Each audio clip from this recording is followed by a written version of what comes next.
자식이라는 건 나이가 몇 살이건 물가에 내놓은 어린아이 같은 모양입니다.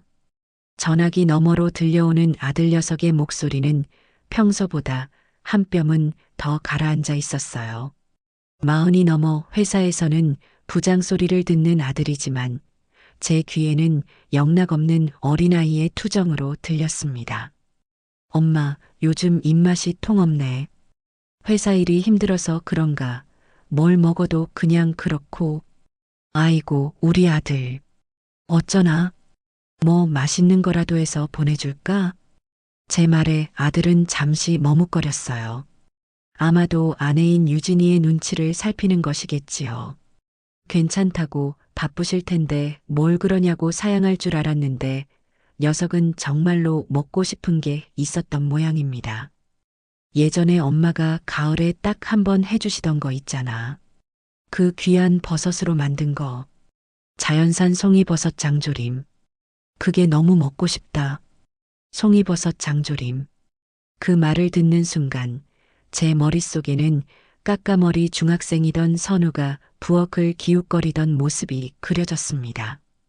갓 지은 쌀밥 위에 검붉은 장조림 국물을 붓고 쫄깃한 버섯을 쭉 찢어 올려주면 세상 행복한 얼굴로 두 그릇을 뚝딱 비우던 내 자식. 그 귀한 것을 행여나 아들이 덜 먹을까 저는 쳐다만 봐도 배가 부르다며 거짓말을 하곤 했지요. 아들의 그 한마디가 제 가슴속 어딘가를 쿡 하고 찔러왔습니다. 입맛이 없을 정도면 얼마나 기력이 쇠한 걸까. 마음이 급해졌어요. 알았다. 이 엄마가 어떻게든 구해서 맛있게 해줄 테니 딱 기다리고 있어. 정말? 에이, 그냥 해본 소리야. 그거 얼마나 비싸고 구하기도 힘든데. 시끄럽다. 아들이 먹고 싶다는데 하늘의 별이라도 따다 줘야지. 곧 연락하마. 전화를 끊고 나니 마음이 바빠졌습니다. 하지만 아들 말대로 지금 시장에 나간다고 해서 자연산 송이를 바로 구할 수 있는 것도 아니었어요. 양식도 안 되는 그 귀한 버섯은 돈이 있다고 아무 때나 살 수 있는 물건이 아니니까요. 며칠을 수소문하며 애를 태우고 있는데 생각지도 못한 곳에서 길이 열렸습니다. 예전에 제가 시장 한쪽 귀퉁이에서 국밥 장사를 시작할 무렵 돈이 없어 끼니를 굶던 총각 하나에게 몇 달간 공짜로 밥을 먹여보낸 적이 있었어요. 그 총각이 지금은 강원도에서 꽤 큰 규모로 약초와 버섯을 다루는 유통업 사장이 되어 있었습니다. 제 소식을 어떻게 들었는지 그가 먼저 연락을 해왔습니다. 사장님, 저 영철입니다. 기억나세요? 시장 골목에서 국밥 얻어먹던. 아니, 자네가 영철이? 아이고, 이게 얼마만이야. 내가 기억을 왜 못해. 든든하게 성공했다는 소식은 들었네. 아주 장해. 다 사장님 덕분입니다. 그때 그 국밥 아니었으면 저는 아마. 그렇게 한참이나 옛 이야기를 나누던 그가 조심스럽게 물었습니다. 근데 사장님, 요즘 자연산 송이 구하신다고 들었습니다. 혹시 무슨 일 있으신지요? 아, 그거. 우리 아들 녀석이 그게 먹고 싶다고 해서 기력이 좀 달리는 것 같아서 말이야. 제 말에 영철 씨는 잠시 말이 없다가 무릎을 탁 치는 소리와 함께 외쳤습니다. 역시 그러실 줄 알았습니다. 제가 올해 저희 거래처 중에서도 가장 귀한 분들께만 드리는 걸로 따로 빼놓은 게 있습니다. 마침 어제 새벽에 들어온 물건이라 향이 아주 기가 막힙니다. 제가 내일 아침 첫 차로 바로 댁으로 보내겠습니다. 아니, 자네 무슨 소리야. 그걸 내가 어떻게 받아. 돈 줄 테니 값만 알려줘. 사장님, 저한테 서운한 말씀 마십시오. 제가 사장님께 받은 은혜에 비하면 이건 아무것도 아닙니다. 그러니 그냥 아드님 맛있게 요리해 주시는 걸로 저한테 은혜 갚으시는 셈 치세요. 어찌나 완강한지 저는 고맙다는 말만 수십 번 반복하고 전화를 끊을 수밖에 없었습니다. 다음 날 새벽 정말로 집 앞으로 냉동 탑차가 한 대 도착했어요. 조심스럽게 열어본 아이스박스 안에는 신문지에 고이 쌓인 제 팔뚝만한 자연산 송이버섯들이 가득 들어 있었습니다. 박스를 여는 순간 코끝을 찌르는 깊고 진한 흙냄새와 소량기에 정신이 아득해질 지경이었어요. 값을 매길 수 없는 귀한 선물이었습니다. 그날부터 저는 온 마음을 다해 아들을 위한 음식을 준비하기 시작했습니다. 송이는 행여나 향이 날아갈까 흐르는 물에 살살 씻어 흙만 털어내고 결대로 쭉쭉 찢었습니다. 가장 좋은 부위의 한우 홍두깨살을 덩어리째 구해다 핏물을 빼고 짜지 않은 시간장에 배와 양파를 갈아 넣어 달큼한 맛을 냈지요. 커다란 솥에 고기와 양념을 넣고 푹 익히다가 마지막에 송이를 넣어 향만 살짝 입혀냈습니다. 온 집안에 퍼지는 향긋하고 달큼한 냄새에 벌써부터 아들이 밥 2그릇을 비울 생각에 웃음이 났습니다. 송이 장조림만으로는 부족했어요. 아들이 좋아하는 매콤한 코다리 조림도 하고 손주들이 잘 먹는 달걀말이와 어묵볶음도 만들었습니다. 며느리가 혹시나 좋아할까 싶어 제철 나물을 3가지나 무쳐냈지요. 그렇게 반찬통을 채우고 또 채우다 보니 커다란 김치통으로 무려 5개가 꽉 찼습니다. 이걸 어떻게 다 들고 가나 잠시 걱정이 들었지만 마음만은 날아갈 듯 가벼웠습니다. 자식 먹일 생각에 힘든 줄 모르는 게 어미의 마음인가 봅니다. 동이 트자마자 저는 그 무거운 짐들을 바리바리 챙겨 들고 서울 남부터미널로 향하는 첫 차에 몸을 실었습니다. 버스에 앉아 차창 밖으로 스쳐 지나가는 풍경을 보는데 하나도 지루하지가 않았습니다. 아들 녀석이 어릴 적 시장에서 장사를 마치고 돌아오면 엄마 하고 달려와 제 품에 안기던 모습, 대학교 합격증을 들고 와 덩실덩실 춤을 추던 모습, 그리고 며느리를 처음 데리고 와 수줍게 웃던 모습까지 제 인생의 모든 기쁜 순간에는 선우가 있었습니다. 선우가 결혼하고 아이를 낳은 뒤 저는 평생 모은 돈을 탈탈 털어 서울에서도 가장 비싸다는 동네에 펜트하우스 한 채를 사주었습니다. 시장 바닥에 쪼그려 앉아 국밥 한 그릇에 500원씩 받으며 악착같이 모은 제 땀과 눈물이 고스란히 담긴 돈이었어요. 사람들이 미쳤다고 했지만 저는 조금도 아깝지 않았습니다. 내 아들, 내 손주들이 어디 가서 기죽지 않고 세상 가장 좋은 곳에서 떵떵거리며 살게 해주고 싶었습니다. 그 집은 제 인생의 자부심이자 아들을 위한 제 사랑의 성전과도 같은 곳이었지요. 4시간이 어떻게 흘렀는지도 모르게 버스는 서울에 도착했습니다. 택시를 타고 낯익은 아파트 단지로 들어서는 제 심장은 기대감으로 두근거렸어요. 웅장한 아파트 건물을 보니 저절로 어깨가 으쓱해졌습니다. 저기 저 꼭대기가 우리 아들 집이다. 세상에 대고 자랑이라도 하고 싶은 심정이었습니다. 1층 로비에서 호출 버튼을 눌렀습니다. 딩동하는 소리가 울리고 잠시 뒤 인터폰 화면에 며느리 유진이의 얼굴이 나타났습니다. 집에서 입는 옷인데도 비단으로 만든 것처럼 반질반질 윤이 나고 머리도 방금 미용실에 다녀온 사람처럼 단정했어요. 역시 내 며느리는 어디서나 품위가 있구나. 속으로 흐뭇해하며 손을 흔들었습니다. 유진아, 나다. 엄마 왔다. 그런데 며느리의 표정이 이상했습니다. 반가워하기는커녕 마치 봐서는 안 될 것을 본 사람처럼 미간을 살짝 찌푸렸어요. 어머니, 웬일이세요? 연락도 없이 오셨어요? 목소리에는 반가움 대신 당혹스러움과 약간의 짜증이 섞여 있었습니다. 문 너머로 희미하게 다른 사람들의 웃음소리와 잔이 부딪히는 소리가 들려왔어요. 손님이 와 있는 모양이었습니다. 응, 우리 선우가 먹고 싶다는 게 있어서 내가 직접 좀 해왔다. 이거 전부 우리 선우 먹일 거다. 문 좀 열어줘. 제 말이 끝나기도 전에 며느리는 인터폰 화면 속에서 질색하는 표정을 지었습니다. 제가 들고 있는 투박한 반찬통들을 위아래로 훑어보더니 집안의 손님들을 의식하는 듯한 목소리로 말했어요. 어머니, 지금 손님 계신데 이런 건 대체 왜 연락도 없이 가져오세요? 그리고 요즘 세상에 이런 걸 누가 먹어요? 백화점 가면 다 있는데. 순간 제 귀를 의심했습니다. 세상에 이런 걸 누가 먹냐니.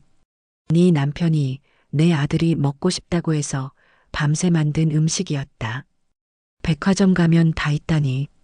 이 어미의 정성과 사랑도 돈으로 살 수 있는 물건이었단 말인가. 머릿속이 새하얗게 비는 것 같았습니다. 아니, 유진아. 그게 무슨 말이니? 우리 선우가 먹고 싶다고 해서. 아, 됐고요. 곤란하니까 다음에 오세요. 경비실에 맡기시든가 알아서 하세요. 툭 하는 소리와 함께 인터폰 화면이 꺼졌습니다. 며느리는 제게 단 4초를 허락하고는 그렇게 사라졌습니다. 4시간을 달려온 내 정성은 4초 만에 모멸감으로 돌아왔어요. 잠시 멍하니 서 있는데 주머니 속에서 전화기가 울렸습니다. 아들이었습니다. 엄마, 미안해. 유진이 친구들 와 있어서 그래. 알잖아, 걔 성격. 엄마, 듣고 있어? 다음에 와, 제발. 내가 잘못했어. 응? 아들의 목소리는 미안함보다는 귀찮음이 가득했습니다. 어서 이 상황을 끝내고 싶다는 조급함이 전화기 너머로 고스란히 전해졌어요. 제 상처보다 아내의 체면이, 어미의 정성보다 아내 친구들과의 브런치가 더 중요한 아들이었습니다.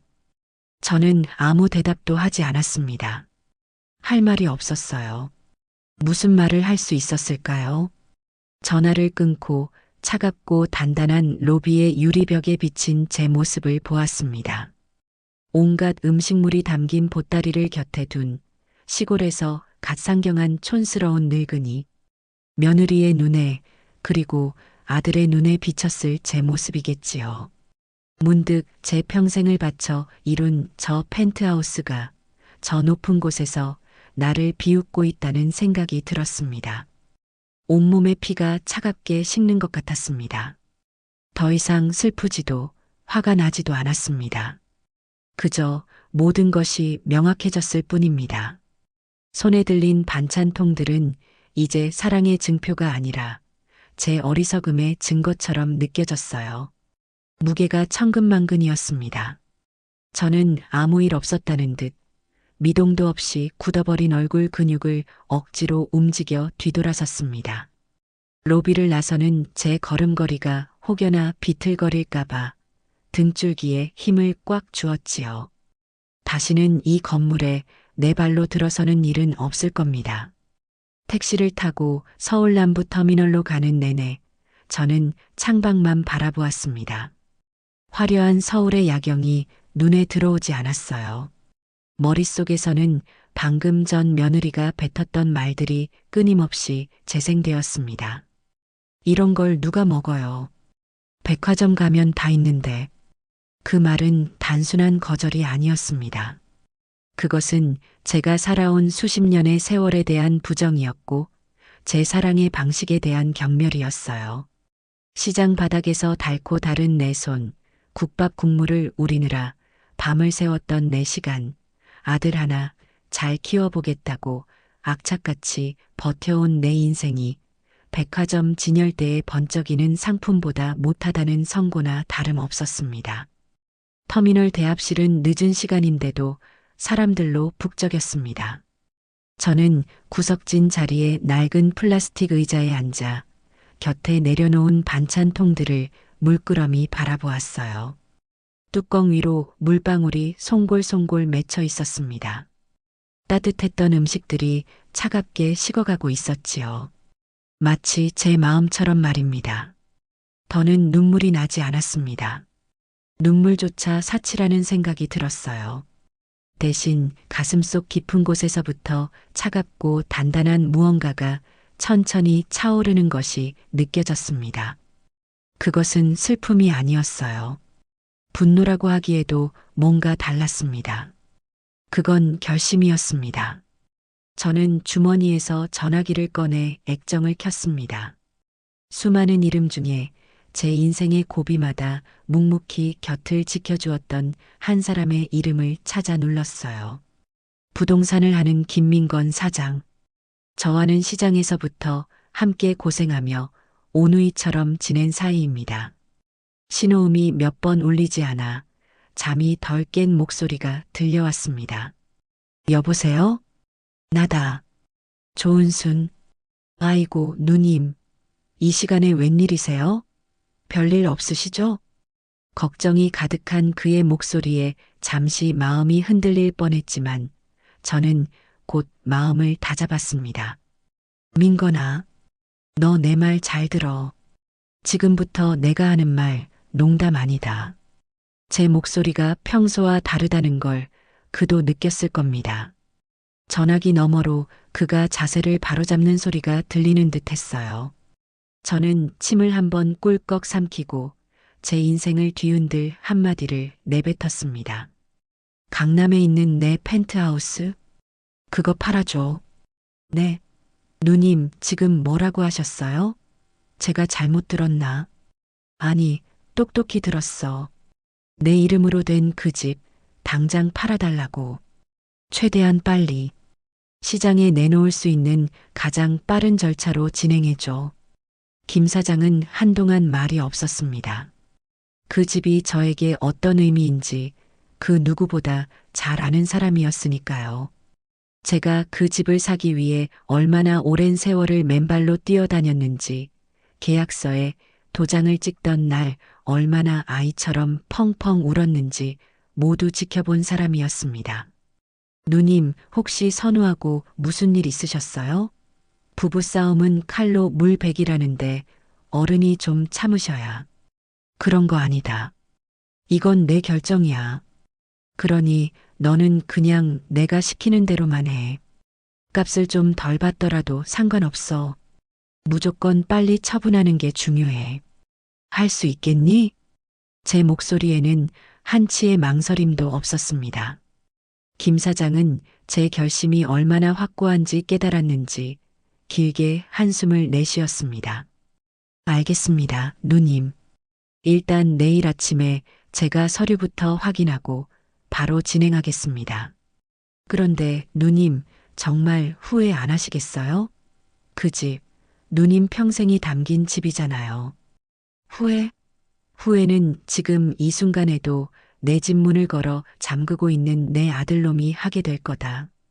나는 내 인생을 되찾는 것뿐이야. 전화를 끊고 저는 자판기에서 뜨거운 커피를 한 잔 뽑아 들었습니다. 쓰고 뜨거운 액체가 목구멍을 타고 넘어가는 동안 제 눈앞으로는 수십 년의 세월이 스쳐 지나갔습니다.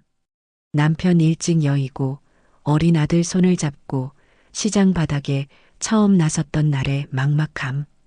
뜨거운 국밥솥에 팔을 대어 흉터가 겹겹이 쌓여도 아들 먹일 생각에 아픈 줄도 몰랐던 밤들. 달아빠진 고무장갑을 몇 번이나 꿰맸으면서도 아들 등록금 봉투를 받아들었을 때의 벅찬 기쁨. 그 모든 순간들이 지금의 저를 만들었습니다. 그리고 그 모든 노력의 결정체가 바로 저 펜트하우스였습니다. 그것은 단순한 재산이 아니었어요. 제 인생의 증거였습니다. 그런데 이제 와서 내 자식이, 내 며느리가 그 증거를 부끄러워하고 경멸했습니다.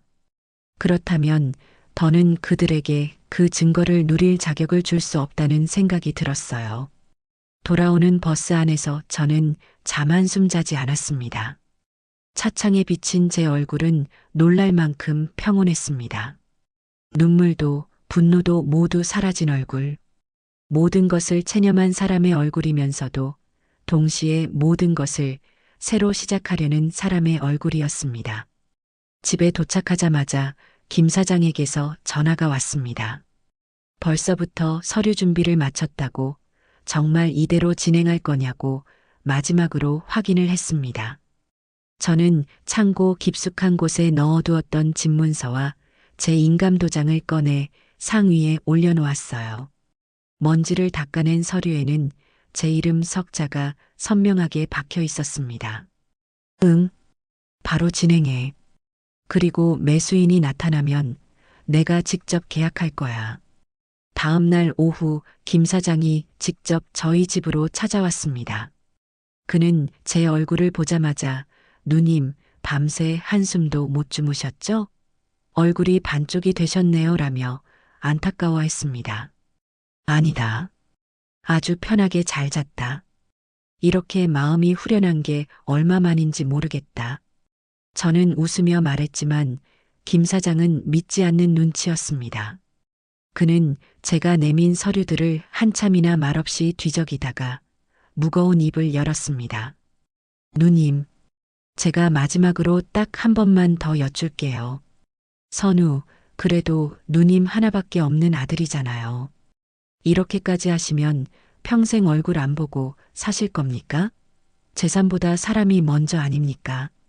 그의 진심 어린 걱정에 고마웠습니다. 하지만 이미 제 마음은 돌아올 수 없는 강을 건넌 뒤였어요. 민건아, 만약 어떤 사람이 평생을 바쳐 그림 한 점을 그렸다고 생각해 보렴. 그런데 그 그림을 선물 받은 사람이 그림이 촌스럽고 자기 집이랑 안 어울린다면서 창고에 처박아 두고 사람들 앞에서는 부끄럽다고 말하고 다닌다면 그 화가는 어떻게 해야 할까? 그 그림 다시 빼앗아 와야지. 그게 그림에 대한 예의고 자기 자신에 대한 예의다. 나는 지금 내 그림을 되찾으려는 거야. 내 인생에 대한 예의를 차리려는 거라고. 그러니 너는 군소리 말고 내가 최고의 값에 내 그림을 팔 수 있도록 도와주기만 하면 된다. 제 단호한 말에 김 사장은 더 이상 아무 말도 하지 못했습니다. 그는 결심한 듯 고개를 끄덕이고는 가져온 서류 가방에서 위임장을 꺼냈습니다. 저는 한치의 망설임도 없이 제 이름 석자를 쓰고 인감 도장을 찍었습니다. 도장이 서류에 찍히는 쿵 하는 소리가 제 인생의 한 막이 끝나고 새로운 막이 시작됨을 알리는 신호탄처럼 들렸습니다. 이제 주사위는 던져졌습니다. 제가 부동산에 집을 내놓은 지 정확히 이틀이 지났습니다. 김 사장에게서 연락이 왔어요. 벌써부터 집을 보겠다는 사람이 나타났다는 겁니다. 금매로 시세보다 조금 저렴하게 내놓은 탓도 있겠지만 워낙 좋은 집이라 금방 소문이 난 모양이었어요. 저는 김 사장에게 구매 희망자의 방문 일정을 아들 부부에게 공식적으로 통보하라고 말했습니다. 이제 그들이 현실을 마주할 시간이었습니다. 저는 그들이 문자를 받았을 때 어떤 표정을 지었을지 눈을 감고 그려보았습니다. 분명 며느리 유진이는 코웃음을 쳤을 겁니다. 어머, 자기. 어머니 쉬하시는 것 좀 봐. 진짜로 사람을 보낸다네. 우리더러 빨리 싹싹 빌라는 신호지 뭐. 가만히 내버려 둬봐요. 제 풀에 지쳐서 그만두실 테니. 아마 며느리는 그렇게 말하며 소파에 누워 잡지책을 넘기고 있었을 겁니다.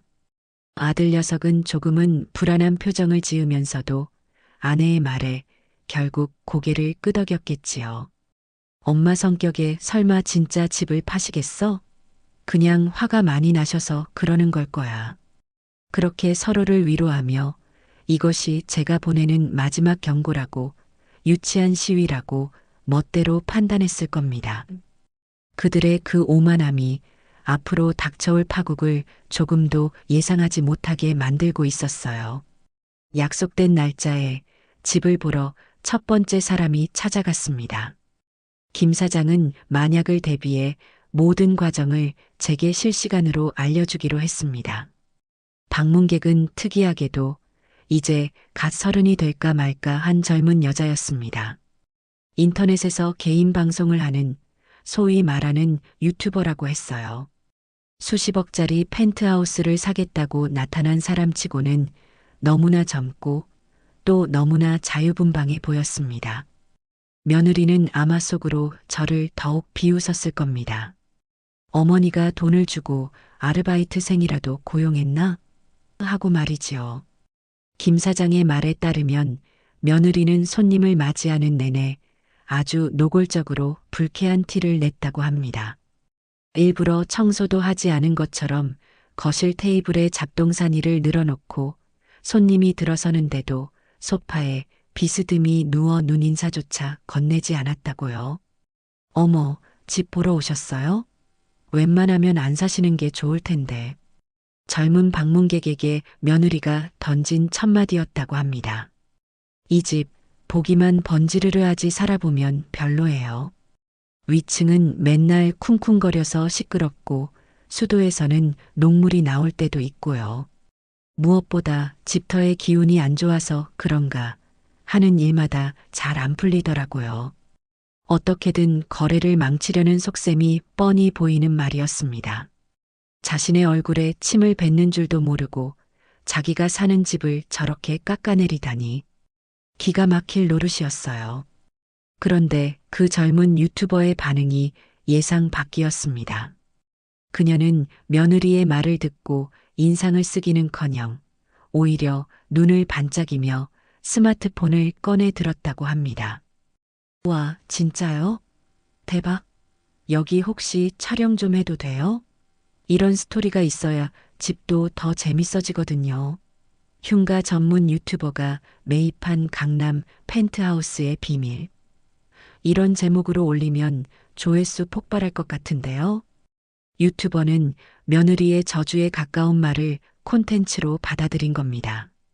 그녀는 신이 나서 집안 구석구석을 촬영하기 시작했습니다. 특히 며느리가 가장 촌스럽다고 무시했던 제가 직접 설계에 참여한 넓은 기역자 구조의 주방을 보더니 감탄을 금치 못했다고 해요. 세상에, 주방이 무슨 방송 스튜디오만 하네요. 여기서 요리 방송하면 딱이겠다.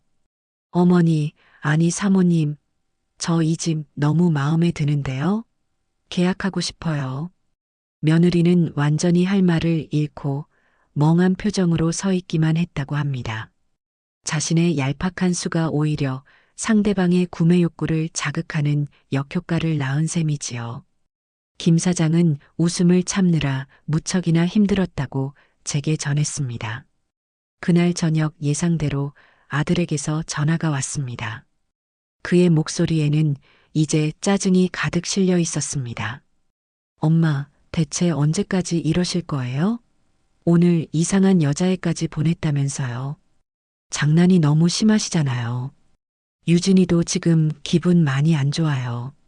며느리의 기분까지 걱정하는 아들의 목소리에 저는 실수했습니다.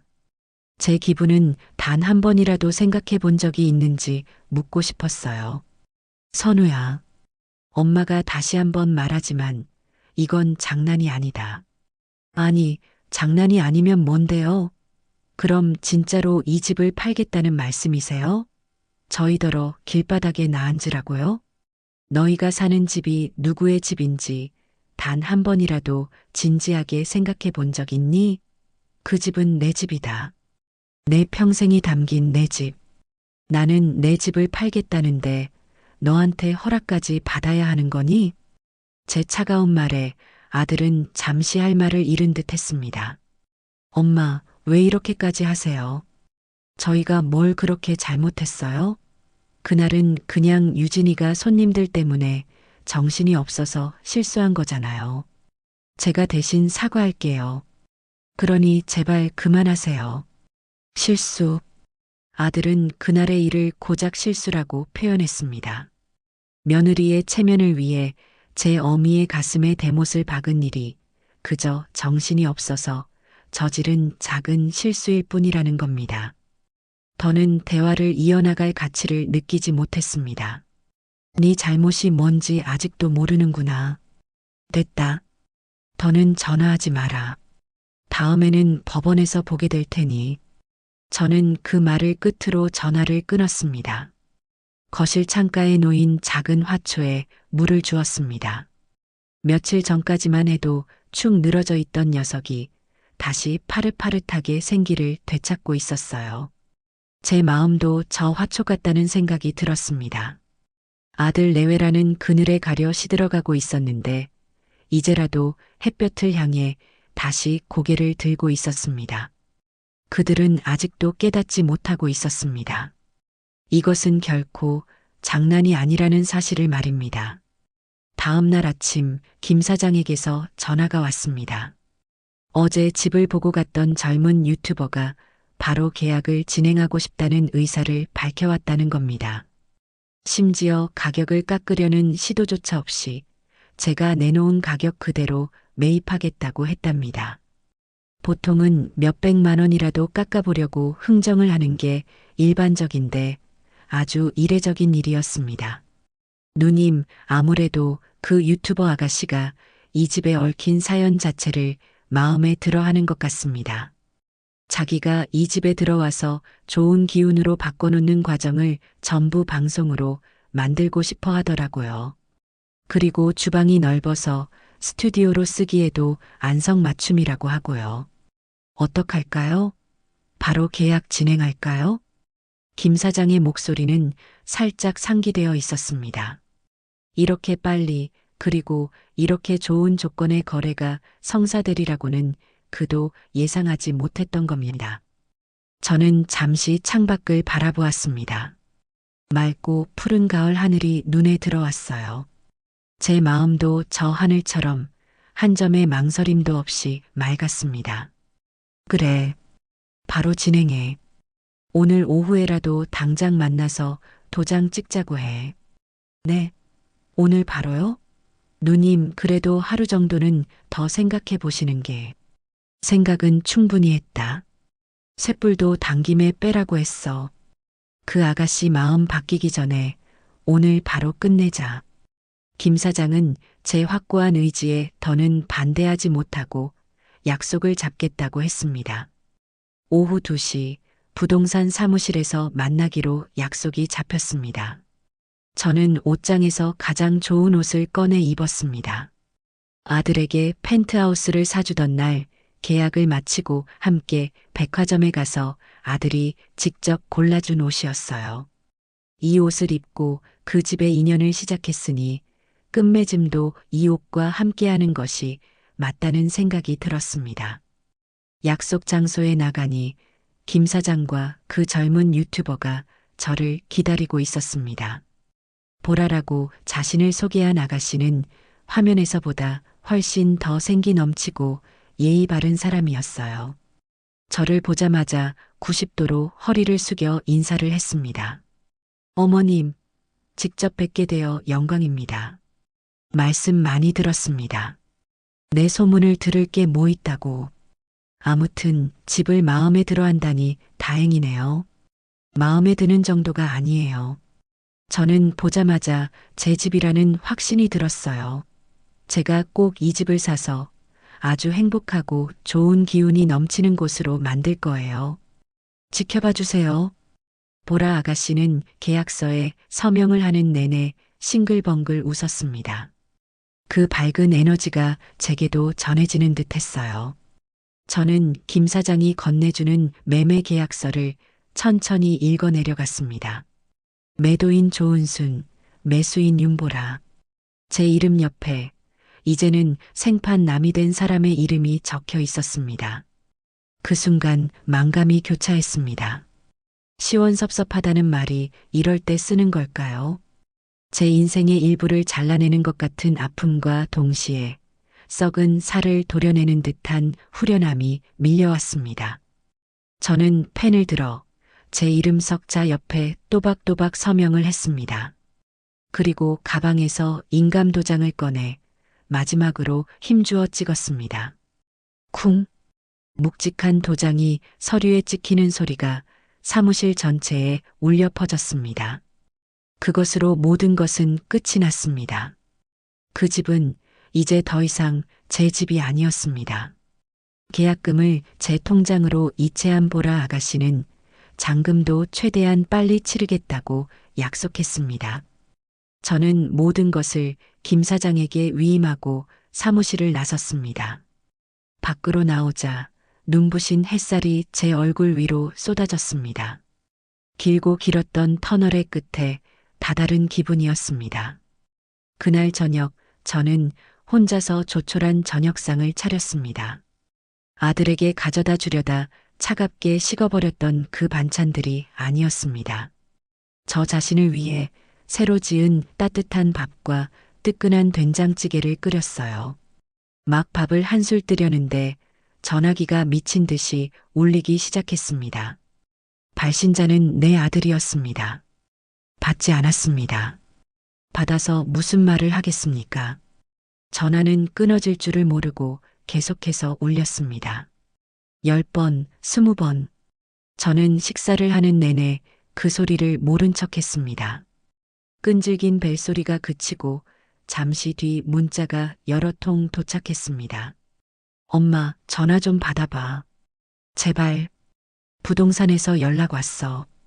이게 대체 어떻게 된 거야? 설마 진짜 판 건 아니지? 아니라고 말해줘, 엄마. 저는 그 문자들을 조용히 읽어내려 보다가 답장 버튼을 눌렀습니다. 길게 쓸 필요도 없었어요. 이제 그 집은 내 집이 아니다. 너희도 더 이상 그 집에 살 수 없어. 이사 갈 준비나 하거라.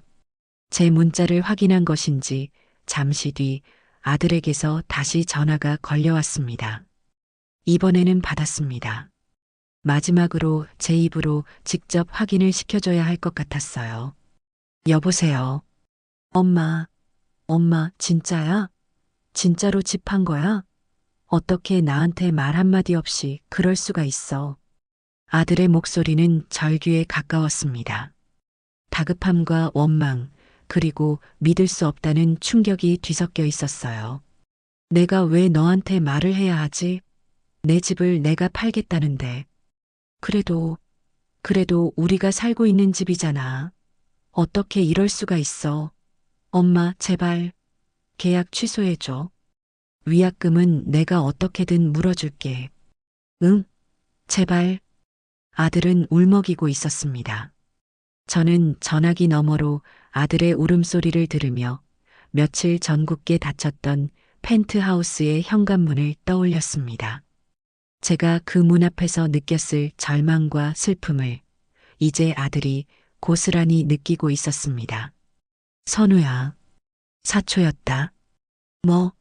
뭐라고 엄마? 너희가 나를 내치는데 걸린 시간 말이다.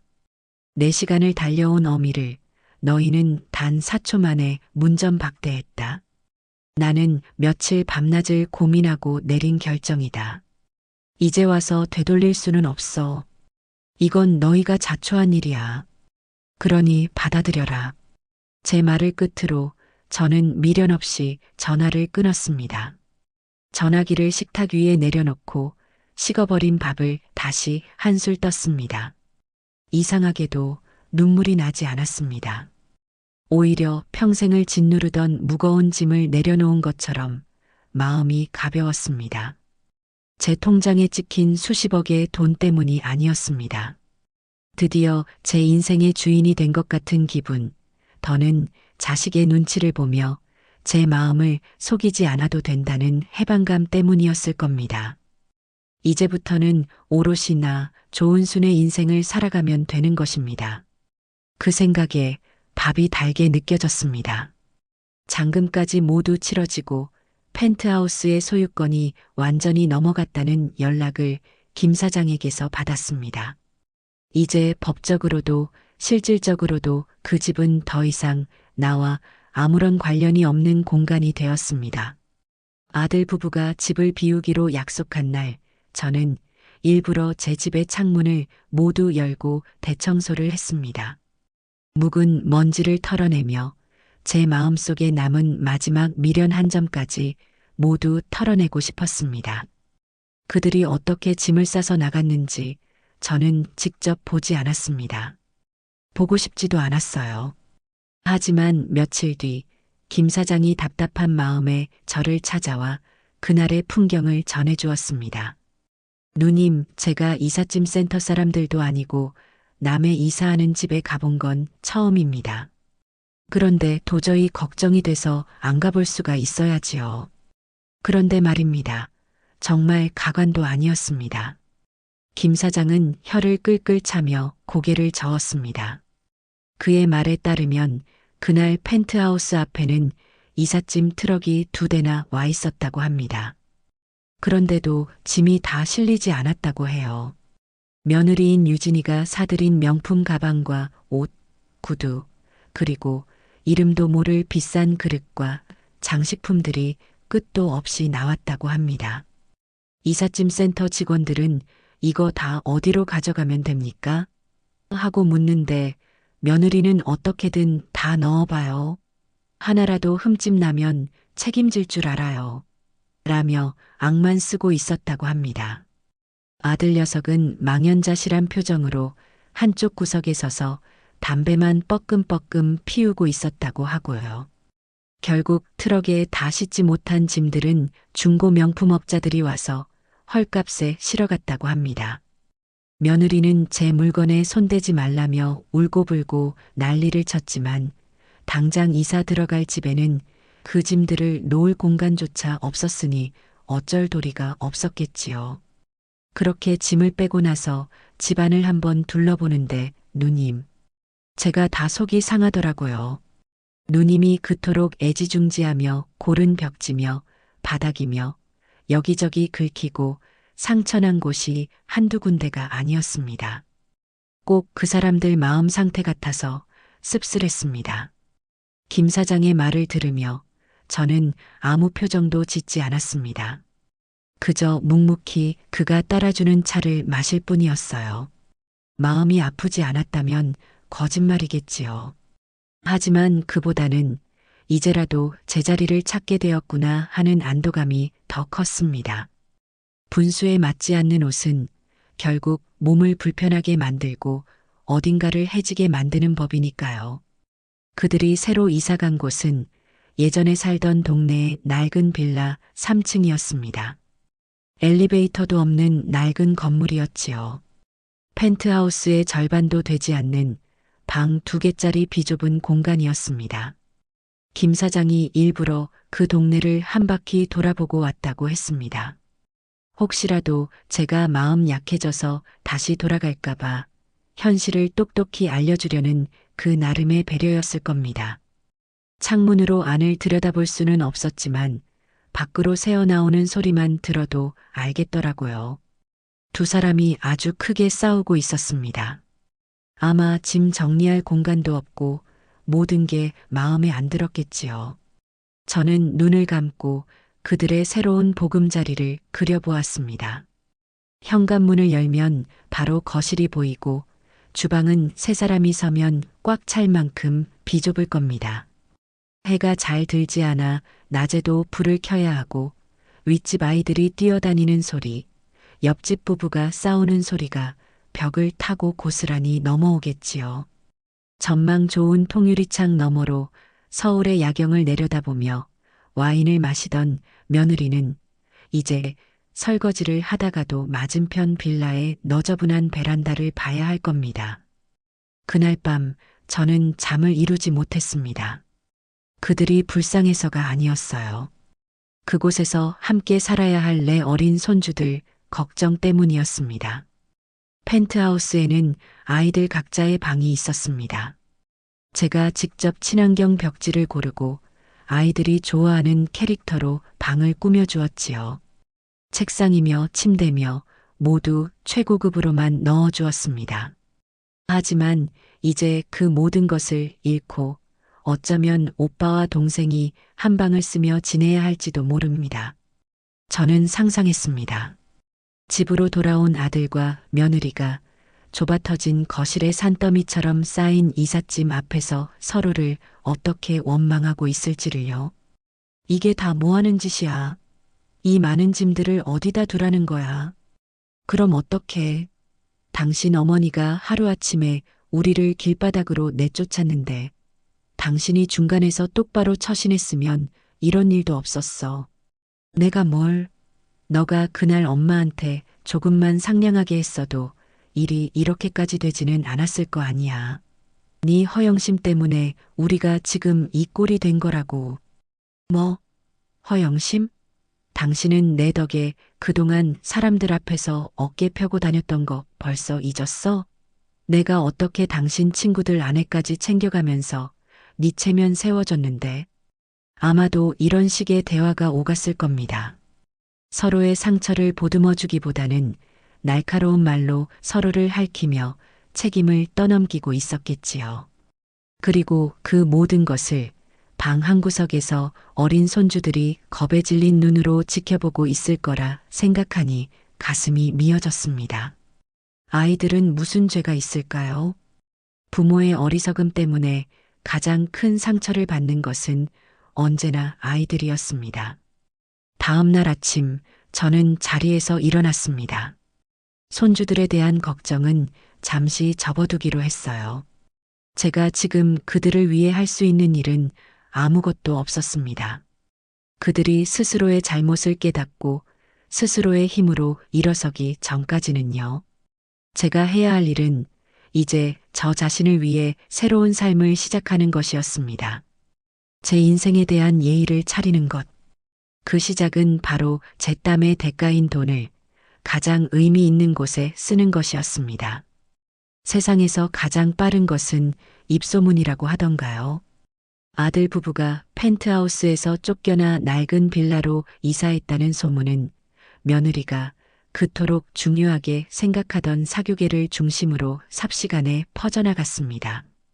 물론 그 소문은 며느리에게 결코 동정적이지 않았습니다. 제가 김 사장에게서 전해 들은 이야기는 한 편의 저질 막장 드라마나 다름없었습니다. 누님, 소문이 아주 재미있게 났습니다. 그냥 쫓겨난 게 아니라 며느리가 시어머니의 정성을 무시하고 문전박대했다는 그날의 사건이 아주 상세하게 퍼졌더라고요. 아마 그 자리에 있던 며느리 친구 중 누군가가 말을 옮긴 모양입니다.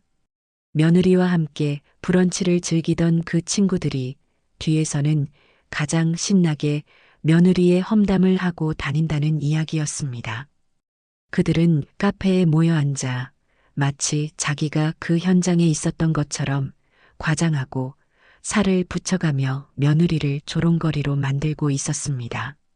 유진이 걔 원래부터 분수에 안 맞게 너무 나대는 것 같지 않았어? 시어머니가 사준 집에 살면서 자기가 뭐라도 되는 것처럼 행동하더니 꼴 좋다 정말. 그러게 말이야. 그날 시어머니가 가져오셨다는 그 송이버섯 장조림. 그거 진짜 귀한 거라는데. 그걸 촌스럽다고 무시했다니 머리가 어떻게 된 거 아니야? 이제 걔도 우리 모임에 못 나오겠네. 낡은 빌라 사는 애랑 우리가 어떻게 어울려. 격이 안 맞잖아. 며느리가 그토록 지키고 싶어 했던 품위와 격은 그녀의 가장 가까운 친구들에 의해 처참하게 짓밟히고 있었습니다. 그녀가 공들여 쌓아 올린 사교계의 여왕이라는 허상은 모래성처럼 허무하게 무너져 내렸습니다. 그 소식을 전해 듣는 제 마음이 편치만은 않았습니다. 며느리가 밉기는 했지만 저렇게까지 비참해지는 걸 바란 것은 아니었어요. 하지만 이 또한 그녀가 스스로 만든 결과물이니 온전히 감당해야 할 몫이었습니다. 문제는 아들이었습니다. 며느리뿐만 아니라 아들 녀석의 회사 생활도 엉망이 되어가고 있다는 소식이 들려왔습니다. 대기업이라는 곳이 의외로 소문이 빠른 곳입니다. 능력 있는 부장으로 알려졌던 아들은 하루아침에 어머니 돈으로 호의호식하다가 인성 문제로 쫓겨난 아들이 되어 있었습니다. 선우, 요즘 회사에서 완전히 투명 인간 취급받는답니다. 다들 앞에서 말은 안 해도 뒤에서 수군거리는 게 눈에 보이니까요. 이번에 승진 명단 발표가 있었는데 당연히 될 줄 알았던 선우 이름만 쏙 빠졌다고 합니다. 스트레스가 이만저만이 아닌지 얼굴이 아주 까맣게 죽어 있다고 하더라고요. 김 사장의 지인 중에 아들과 같은 회사에 다니는 사람이 있어 아들의 근황을 어렵지 않게 들을 수 있었습니다. 저는 그 말을 듣고 가슴 한쪽이 아려왔습니다. 제가 바란 것은 아들이 정신을 차리고 가장으로서 바로 서는 것이었지, 이렇게 사회적으로 매장당하는 것이 아니었습니다. 하지만 한편으로는 이런 생각도 들었어요. 저 녀석은 한 번도 자기 힘으로 서본 적이 없구나. 제 돈으로 사준 집, 제 이름값으로 얻은 신뢰. 그 모든 것이 사라지자 녀석은 아무것도 아닌 존재가 되어버린 겁니다. 이번 기회에 뼈저리게 깨달아야 했습니다. 진짜 자기 것은 자기 발으로 일어서서 땀 흘려 얻은 것뿐이라는 사실을 말입니다. 그렇게 외부의 평판이 무너지자 예상대로 두 사람의 관계는 최악으로 치달았습니다. 이제는 단순히 말로 싸우는 수준을 넘어선 모양이었습니다. 어느 날 밤 저는 경찰서에서 전화를 한 통 받았습니다. 아들 부부가 사는 빌라에서 가정불화로 신고가 들어왔다는 겁니다. 조은순 씨 되십니까? 아드님 김선우 씨와 며느님 최유진 씨 보호자 맞으시죠? 두 분이 다툼이 좀 심하셔서 지금 두 분 다 파출소에 와 계십니다. 오셔서 신원 보증 좀 서주셔야겠습니다. 저는 심장이 덜컥 내려앉는 것 같았습니다. 올 것이 왔구나 싶었어요. 한밤중에 택시를 잡아 타고 파출소로 달려갔습니다. 파출소 안의 풍경은 처참했습니다. 아들은 술에 취해 횡설수설하고 있었고 며느리는 머리가 헝클어진 채 얼굴 한쪽에 붉은 손자국을 달고 있었습니다. 서로를 잡아먹을 듯이 노려보는 두 사람의 눈에는 한때 사랑했던 감정은 온데간데 없고 지독한 증오와 원망만이 가득했습니다. 너 때문이야. 너만 아니었으면 내가 이런 수모를 당하지 않아도 됐어. 뭐, 이 인간이 정말 술 마시고 나한테 손찌검까지 해? 너야말로 가장 노릇도 제대로 못하면서 어디서 큰 소리야. 경찰관들 앞에서까지 서로에게 고함을 지르는 모습에 저는 차마 고개를 들 수가 없었습니다. 조용히 다가가 며느리의 앞을 막아서며 말했습니다. 그만해라. 두 사람 다. 이 밤중에 동네 사람들 잠 못 자게 이게 무슨 추태냐. 제 목소리를 들은 두 사람은 순간 얼어붙었습니다.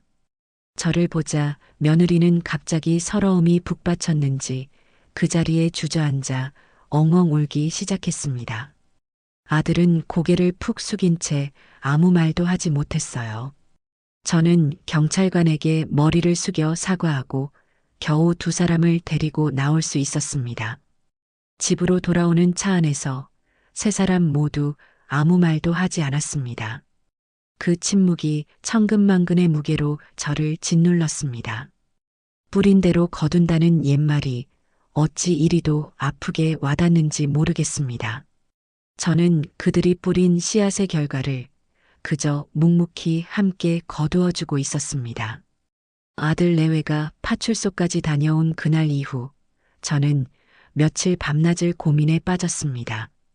통장에 찍힌 수십억의 돈은 제게 아무런 기쁨도 위안도 되지 못했어요. 오히려 그 돈이 제 아들을 망치고 한 가정을 파괴한 것 같다는 죄책감마저 들었습니다. 돈은 죄가 없다고 하지만 그 돈을 어떻게 쓰느냐에 따라 독이 될 수도 약이 될 수도 있다는 사실을 뼈저리게 깨달았습니다. 저는 이 돈을 그냥 쥐고 있어서는 안 된다고 생각했습니다. 이 돈이 나온 곳보다 더 의미 있는 곳으로 흘려보내야만 저도 그리고 제 자식들도 이 지독한 굴레에서 벗어날 수 있을 것 같았습니다. 저는 무엇을 해야 할지 찾기 위해 무작정 밖으로 나섰습니다. 그리고 제 발걸음은 어느새 제가 처음 장사를 시작했던 낡고 허름한 옛 시장으로 향하고 있었습니다. 수십 년이 지났지만 시장의 풍경은 크게 변하지 않았습니다. 하지만 그곳을 지키는 사람들은 많이 변해 있었어요. 저처럼 나이 든 상인들은 하나둘 자취를 감추고 그 자리를 꿈과 열정은 가득하지만 돈이 없어 고군분투하는 젊은 청년들이 채우고 있었습니다. 한 청년이 운영하는 작은 닭강정 가게 앞에 멈춰 섰습니다. 좁아터진 가게에는 제대로 된 주방 설비도 갖춰져 있지 않았어요. 청년은 휴대용 가스버너 위에 작은 튀김 냄비를 올려놓고 땀을 뻘뻘 흘리며 닭을 튀기고 있었습니다. 그 모습에서 국밥솥 앞에서 밤을 새우던 제 젊은 날이 겹쳐 보였습니다. 총각, 장사는 좀 잘 돼? 제가 말을 걸자 청년은 깜짝 놀라며 저를 쳐다보았습니다. 아, 네. 그냥 뭐 그럭저럭이요.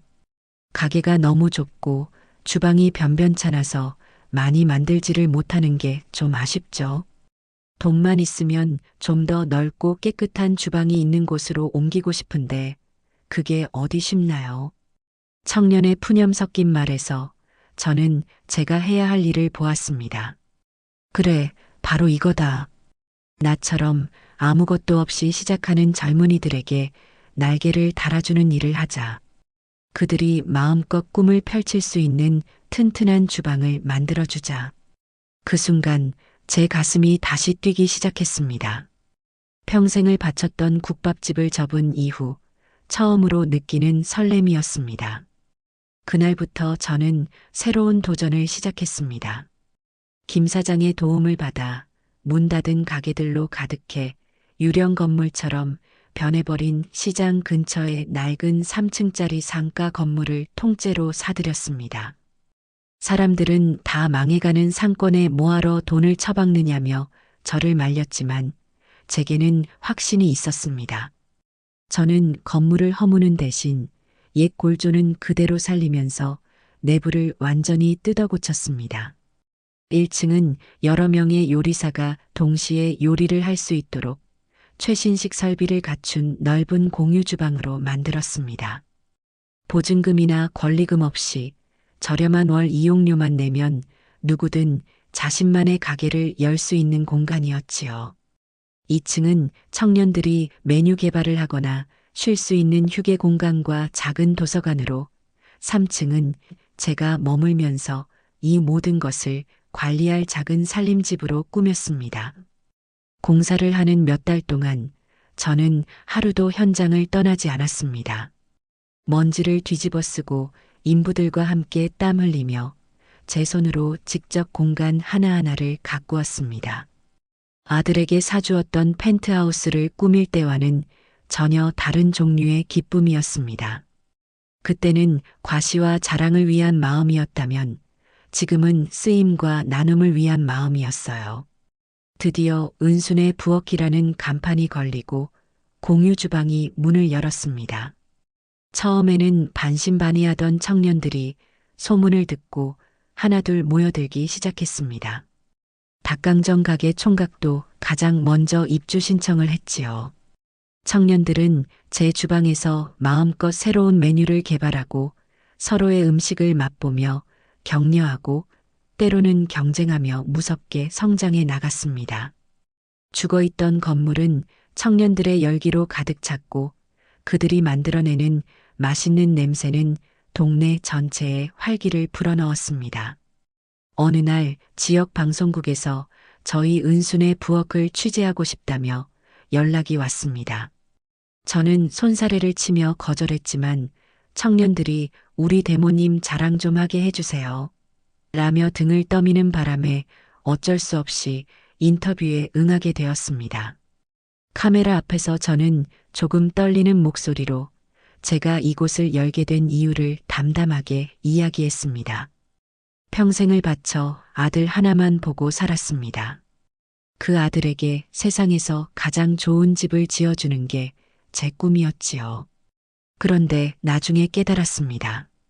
제가 지은 것은 집이 아니라 아들을 가두는 감옥이었다는 것을요.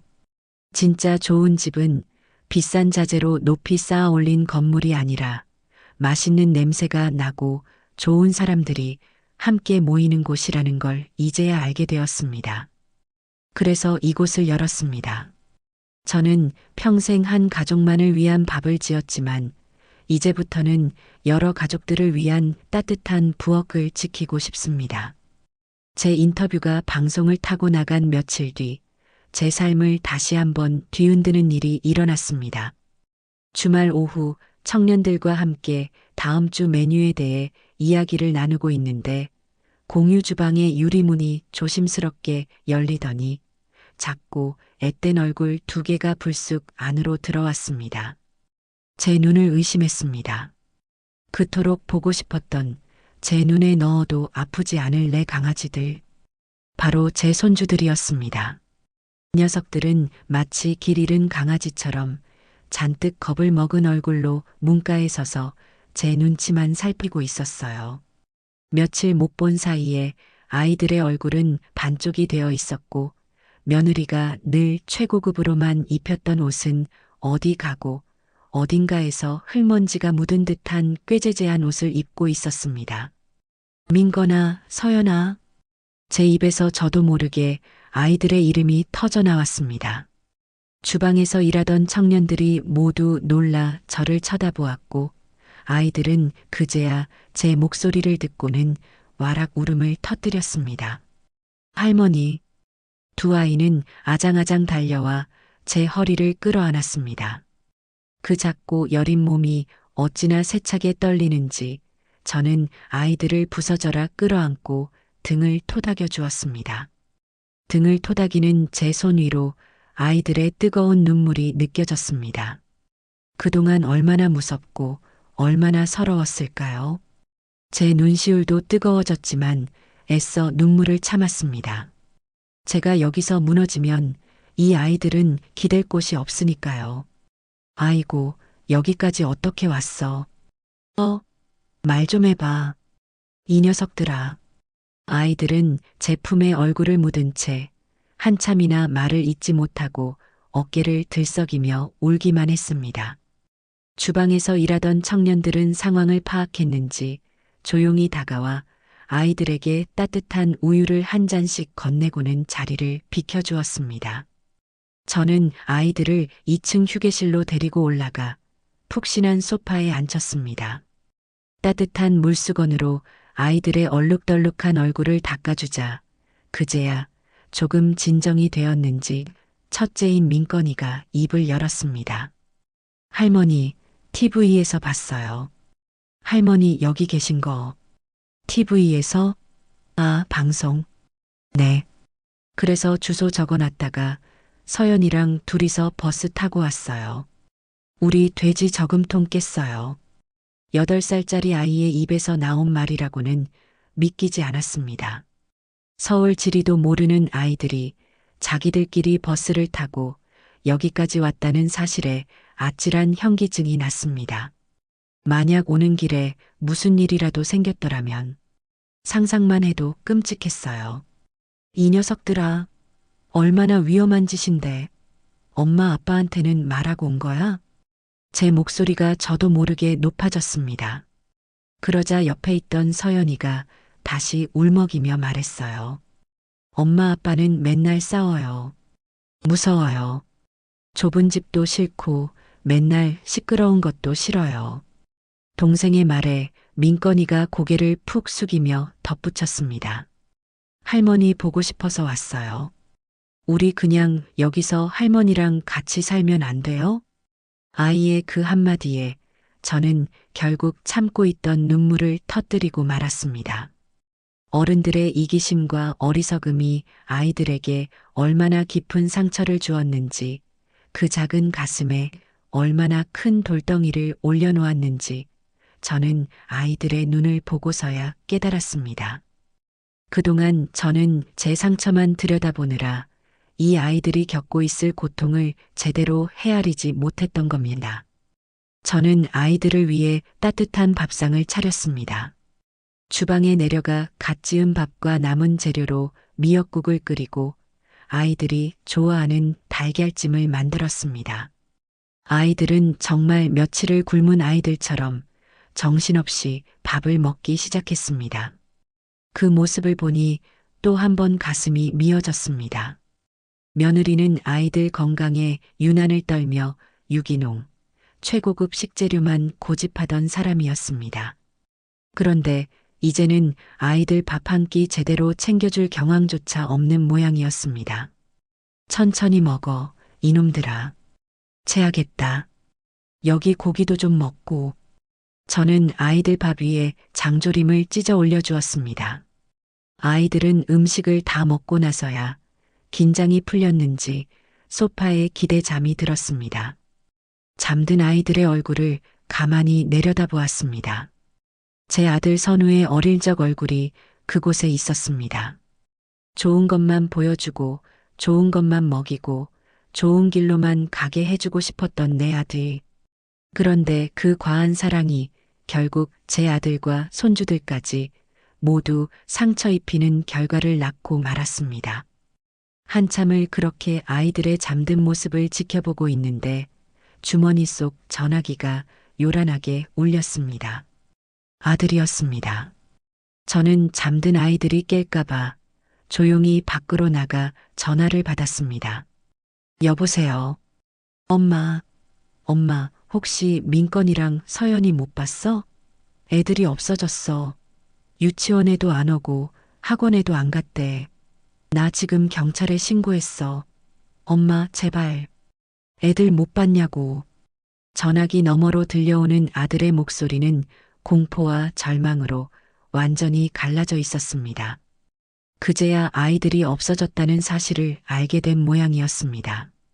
저는 잠시 말이 없었습니다. 제 대답을 기다리는 아들의 거친 숨소리가 귓가에 생생하게 들려왔습니다. 걱정 마라. 애들 여기 나한테 와 있으니. 뭐? 엄마한테? 거기가 어디야? 애들이 거길 어떻게 가? 엄마가 데리고 간 거지? 맞지? 아들은 안도감보다 저에 대한 의심과 원망을 먼저 드러냈습니다. 그 순간 저는 제 아들이 정말로 구제불능일지도 모른다는 생각을 했습니다. 너는 아직도 내가 그런 유치한 짓이나 할 사람으로 보이니? 애들이 너희한테서 도망쳐 온 거다. 자기들 발로 버스를 타고 이 먼 곳까지. 이제 알겠니? 너희가 아이들에게 어떤 부모였는지. 제 차가운 말에 아들은 아무 대답도 하지 못했습니다. 전화기 너머로 며느리의 날카로운 울음소리가 희미하게 들려왔습니다. 잠시 뒤 아들이 떨리는 목소리로 물었습니다. 엄마, 거기가 어디야? 주소 좀 알려줘. 우리가 지금 당장 갈게. 저는 은순의 부엌 주소를 문자로 찍어 주었습니다. 그리고 잠든 아이들의 곁으로 돌아와 한참이나 그 작은 얼굴들을 쓸어 만져 주었습니다. 곧 폭풍이 몰려올 것을 예감하면서도 저는 이상하게 조금도 두렵지 않았습니다. 오히려 이 아이들을 위해서라도 제가 더 단단해져야 한다고 다짐했습니다. 이 짧은 평화가 끝나면 저는 이 아이들의 할머니로서 그리고 한 가정을 망친 어리석은 부모의 어미로서 제게 주어진 운명과 정면으로 마주해야 할 것입니다. 1시간쯤 지났을까요? 공유 주방의 유리문이 거칠게 열리며 넋이 나간 얼굴의 아들 부부가 안으로 뛰어들어왔습니다. 두 사람의 모습은 엉망이었습니다. 아들은 와이셔츠가 반쯤 풀어 헤쳐져 있었고 며느리는 화장기가 전혀 없는 얼굴에 머리가 산발이었습니다. 두 사람은 허겁지겁 가게 안을 둘러보다가 2층에서 내려오는 저와 제 뒤에 숨어 있는 아이들을 발견하고는 그 자리에 우뚝 멈춰 섰습니다. 민건아, 서연아, 며느리가 아이들을 향해 달려오려 했습니다. 하지만 아이들은 제 등 뒤로 더욱 바짝 숨어버렸고 며느리는 상처받은 얼굴로 그 자리에 멈칫했습니다. 그 순간 가게 안의 모든 소음이 멎었습니다. 요리를 하던 청년들도 음식을 나르던 직원들도 모두 하던 일을 멈추고 이 기묘한 대치 상황을 지켜보고 있었어요. 어머니, 대체 이게 무슨 경우입니까? 애들을 데려오셨으면 저희한테 연락을 먼저 하셨어야죠. 저희가 얼마나 놀랐는지 아세요? 며느리는 적반하장으로 저를 몰아세우기 시작했습니다. 아이들이 자신에게 오지 않자 그 화살을 제게 돌린 겁니다. 내가 데려온 게 아니라고 했을 텐데. 그리고 너희가 애들한테 조금만 더 신경을 썼더라면 반나절이 지나도록 애들이 없어진 줄도 몰랐을까? 제 반문에 며느리는 얼굴이 벌개졌지만 지지 않고 소리쳤습니다. 어머니가 저희를 이 꼴로 만드셨잖아요. 어머니가 우리 집만 뺏어가지 않았어도 애들이 이런 위험한 짓을 하지도 않았을 거예요. 다 어머니 탓이라고요. 며느리의 고함 소리에 서연이가 겁을 먹고 울음을 터뜨렸습니다. 저는 우는 아이를 달래며 며느리를 차갑게 노려보았습니다. 아직도 남 탓만 하는구나. 너희가 그 좋은 집에서 아이들을 어떻게 키웠기에 애들이 그 집을 지옥처럼 여기고 도망을 쳤는지 스스로를 돌아볼 생각은 조금도 없는 게냐? 뭐라고요? 지옥이라뇨? 우리가 애들한테 얼마나 잘했는데 최고급 옷만 입히고 최고급 음식만 먹이고 최고급 학원만 보냈어요. 저희만큼 애들한테 돈 쏟아부은 부모 있으면 나와보라고 하세요. 그때였습니다. 제 등 뒤에 숨어있던 민건이가 작은 주먹을 꽉 쥐고 앞으로 나서며 외쳤습니다. 싫어. 그런 거 다 싫단 말이야. 비싼 옷도 싫고 맛없는 유기농 밥도 싫어. 나는 그냥 엄마 아빠가 안 싸웠으면 좋겠어. 왜 매일 싸워? 왜 할머니한테 나쁘게 말해? 나는 할머니가 해준 밥이 세상에서 제일 좋아. 여기서 살 거야. 할머니랑 같이 살 거라고. 8살 아이의 절규는 그 어떤 어른의 호통보다도 날카롭게 가게 안에 모든 사람들의 가슴을 파고들었습니다. 아들 부부는 마치 망치로 머리를 한 대 얻어맞은 듯 충격적인 표정으로 아들을 바라보았습니다. 특히 며느리는 아들의 말을 믿을 수 없다는 듯 뒷걸음질까지 쳤습니다. 자신이 아이를 위해 했던 모든 값비싼 노력들이 아이에게는 아무런 의미가 없었다는 사실. 오히려 아이가 원했던 것은 자신이 그토록 경멸했던 할머니의 밥상과 가정의 평화였다는 잔인한 진실을 마주하게 된 겁니다. 가게 안에는 무거운 침묵이 흘렀습니다. 며느리는 더 이상 아무 말도 하지 못하고 그 자리에 주저앉아 소리 없이 눈물만 흘렸습니다. 아들 녀석은 차마 아이의 얼굴을 보지 못하고 고개를 떨군 채 자신의 발끝만 내려다보고 있었어요. 저는 그 모습을 말없이 지켜보다가 주방에서 일하던 청년에게 조용히 말했습니다. 성훈아, 국밥 4그릇만 내오너라. 제일 뜨끈한 놈으로. 잠시 후 김이 모락모락 피어오르는 국밥 4그릇이 아들 부부와 아이들 앞에 놓였습니다. 제가 평생을 바쳐 끓여냈던 그리고 제 인생을 지탱해 주었던 바로 그 국밥이었습니다. 아무것도 먹지 못했을 테니 우선 밥부터 먹어라. 그리고 애들 데리고 돌아가. 제 말에 아들이 고개를 들었습니다. 그의 눈은 붉게 충혈되어 있었습니다. 어머니, 밥 먹을 자격도 없는 거 압니다. 그래도 이건 먹고 가라. 너희를 위해서가 아니다. 굶주린 배를 채워야 너희가 얼마나 큰 죄를 지었는지 제대로 생각할 기력이라도 생길 테니까. 그리고 아이들을 위해서다. 저 어린 것들 앞에서까지 밥투정하는 못난 부모의 모습은 보이지 말거라.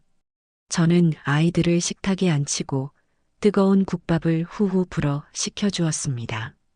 아이들은 기다렸다는 듯 맛있게 밥을 먹기 시작했습니다. 아들 부부는 한참이나 망설이다가 마지못해 숟가락을 들었습니다. 4사람의 숟가락이 그릇에 부딪히는 소리만이 가게 안의 정적을 깨고 있었습니다. 아마도 그날의 저녁 식사는 그들의 인생에서 가장 쓰리고 아픈 밥상으로 기억될 겁니다. 며느리는 국밥에 얼굴을 묻고 소리 없이 어깨를 들썩였습니다. 아들은 밥알을 넘기지 못하고 그저 국물만 멀거니 떠먹고 있었어요. 세상에서 가장 따뜻해야 할 가족의 밥상이 세상에서 가장 차갑고 무거운 침묵 속에서 이어지고 있었습니다. 식사가 끝나고 저는 아이들에게 말했습니다. 민건아, 서연아, 오늘은 엄마 아빠랑 같이 집에 돌아가. 할머니는 도망가지 않아. 언제나 여기에 있을 거야. 그러니 걱정 말고.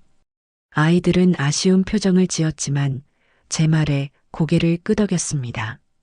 아들 부부는 아무 말 없이 아이들의 손을 잡고 가게를 나섰습니다. 그들의 뒷모습은 마치 모든 것을 잃어버린 폐잔병처럼 초라하고 힘이 없었습니다. 저는 그들이 완전히 사라질 때까지 그 자리에 서서 묵묵히 지켜보았습니다. 이것이 끝이 아니라는 것을, 그리고 가장 혹독한 시간은 이제부터 시작이라는 것을 저는 알고 있었습니다.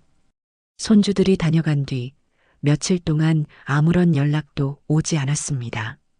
그날의 충격이 너무나 컸던 탓이겠지요. 저는 일부러 먼저 연락하지 않았습니다. 그들이 스스로의 문제를 직면하고 해결할 시간을 주어야 한다고 생각했어요. 하지만 한편으로는 걱정이 되는 것도 사실이었습니다. 또다시 극단적인 선택을 하지는 않을지, 아이들에게 상처를 주지는 않을지, 매일 밤 잠을 설치며 뒤척였습니다. 그러던 어느 날 오후 가게 일을 마치고 잠시 쉬고 있는데 성훈이가 다급하게 저를 불렀습니다. 대모님, 저기 손님이 찾아오셨는데요. 성훈이가 가리키는 곳을 보자 가게 입구에 제 아들 선우가 혼자 서 있었습니다. 며칠 만에 본 아들의 모습은 차마 눈뜨고 보기 힘들 정도로 수척하고 망가져 있었습니다. 제대로 감지하는 듯한 떡진 머리, 며칠은 입은 듯한 구겨진 셔츠, 그리고 퀭하게 들어간 눈. 회사에서도 쫓겨난 것인지 그의 모습에서는 예전에 번듯한 대기업 부장의 모습은 찾아볼 수 없었습니다. 그는 가게 안으로 들어오지도 못한 채 그저 문가에 기대어 저를 바라보고만 있었습니다. 저는 조용히 자리에서 일어나 아들에게로 다가갔습니다. 아들은 제 발소리를 듣고 천천히 고개를 들었습니다. 그와 눈이 마주치는 순간 아들의 눈에서 후두둑 하고 눈물이 떨어졌습니다. 그는 아무 말도 하지 못하고 어린아이처럼 서럽게 울기 시작했습니다. 저는 아들을 이끌고 아무도 없는 2층 휴게실로 올라왔습니다. 아들은 소파에 주저앉아 한참이나 고개를 숙인 채 울기만 했습니다. 저는 그런 아들의 등을 말없이 쓸어주었습니다. 다 울고 나서야 아들은 갈라진 목소리로 겨우 입을 열었습니다. 어머니, 제가 다 잘못했습니다.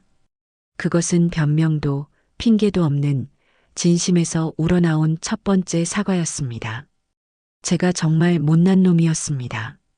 어머니가 평생 피땀 흘려 이룩하신 모든 것을 저는 너무나 당연하게 누렸습니다. 그게 얼마나 무겁고 또 얼마나 감사한 것인지 단 한 번도 진지하게 생각해 보지 않았어요. 저는 그냥 어머니의 돈과 유진이의 허영심 뒤에 숨어서 아무런 책임도 지지 않으려고 했던 비겁한 놈이었습니다. 아들은 자신의 치부를 하나씩 고통스럽게 꺼내놓기 시작했습니다. 그날 어머니가 문 앞에 서 계신 걸 인터폰으로 봤을 때 저는 알았습니다. 어머니가 얼마나 상처받으실지. 하지만 저는 유진이 친구들 앞에서 체면을 구길 아내의 얼굴이 어머니의 상처받은 얼굴보다 더 무서웠습니다. 제가 정말 한심한 놈이죠? 그런 제가 아버지 아들이라고 민건이 서연이 아빠라고 말할 자격이나 있을까요? 아들은 자신의 무능함과 나약함을 통렬하게 고백했습니다.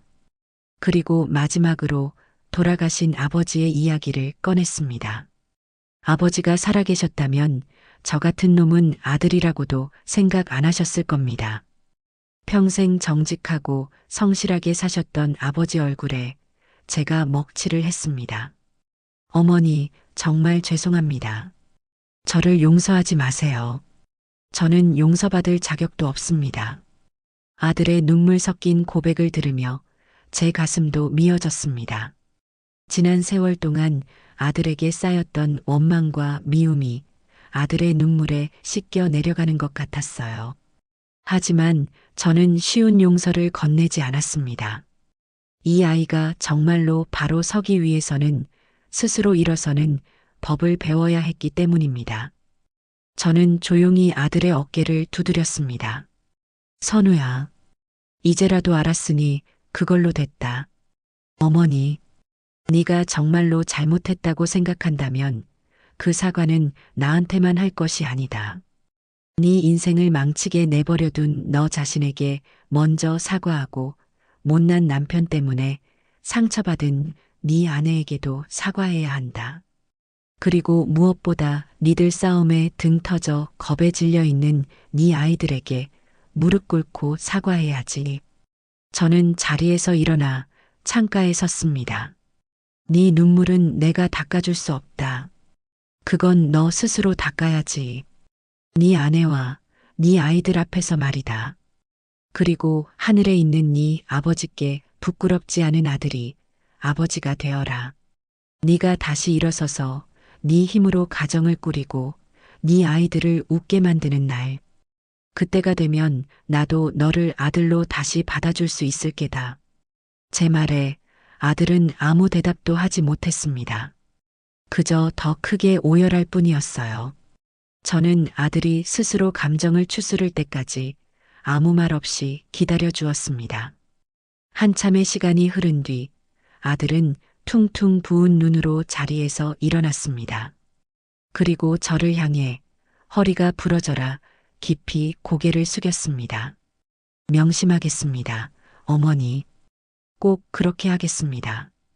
아들은 그 말을 남기고 비틀거리는 걸음으로 가게를 나섰습니다.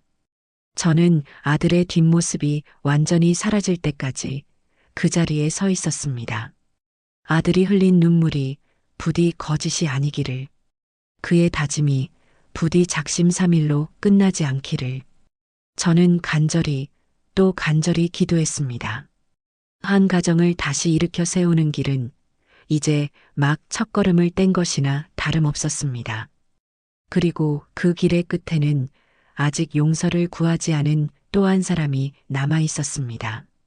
아들이 다녀간 후 제 가게에는 며칠간 무거운 침묵이 흘렀습니다. 청년들은 제 눈치를 보며 평소보다 더 조용히 움직였고 저 역시 말수가 눈에 띄게 줄었습니다. 아들이 흘리고 간 눈물은 제 마음속 응어리를 어느 정도 녹여주었지만 동시에 아직 돌아오지 않은 또 다른 자식, 며느리에 대한 걱정으로 마음 한구석을 무겁게 짓누르고 있었습니다. 아들이 진심으로 뉘우쳤다 한들 그 가정이 온전히 바로 서려면 며느리 또한 스스로의 껍질을 깨고 나와야만 했습니다. 하지만 스스로를 세상의 중심이라 여기며 살아온 그 아이가 과연 자신의 잘못을 인정하고 고개를 숙일 수 있을까요? 저는 그저 기다리는 수밖에 없었습니다. 그러던 어느 날 저녁 가게 마감을 준비하고 있는데 김 사장에게서 전화가 왔습니다. 그의 목소리는 평소와 달리 어딘가 조심스럽고 망설이는 기색이 역력했어요. 누님, 혹시 지금 통화 괜찮으십니까? 제가 좀 황당한 걸 봐서요. 무슨 일인데 그래? 말해봐. 아니, 그게 제가 오늘 손님을 좀 만나러 강남에 나갔다가 중고 명품 가게 앞에서 며느님을 봤습니다. 유진이를? 걔가 그런 데는 왜? 처음에는 저도 그냥 쇼핑하러 온 줄 알았습니다. 그런데 한참을 가게 앞에서 서성이다가 아주 큰 가방을 하나 들고 안으로 들어가더라고요. 아무래도 물건을 팔러 온 것 같았습니다. 표정이 아주 안 좋았어요. 김 사장의 말을 듣는 순간 저는 며느리가 무엇을 하려는지 단번에 알아챌 수 있었습니다. 생활이 어려워졌으니 자신이 그토록 아끼던 명품 가방이라도 팔아 돈을 마련하려는 것이겠지요. 마음 한편이 씁쓸해졌습니다. 한때는 저런 가게의 VIP 고객이었을 아이가 이제는 물건을 팔러 가는 처지가 되었으니 그 심정이 오죽할까요?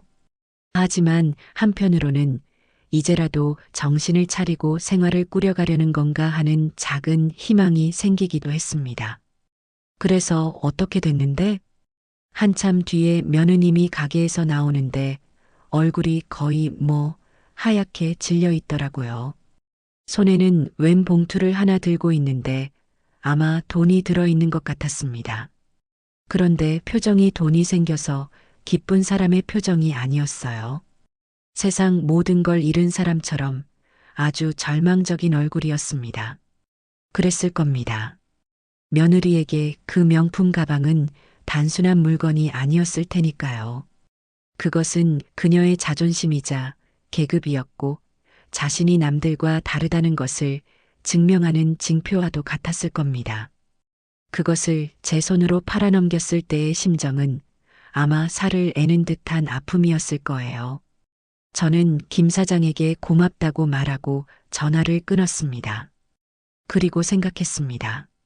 그래, 그 돈으로 아이들 맛있는 거라도 사 먹이고 밀린 공과금이라도 내면서 조금씩 현실을 배워가겠지. 저는 며느리의 그 작은 변화를 애써 긍정적으로 생각하려 했습니다. 하지만 제 기대는 며칠 뒤 가장 끔찍한 방식으로 산산조각 나고 말았습니다. 그날은 유난히 가게가 바쁜 주말 오후였습니다. 저와 청년들은 쉴 새 없이 음식을 만들고 손님을 맞이하느라 정신이 없었어요.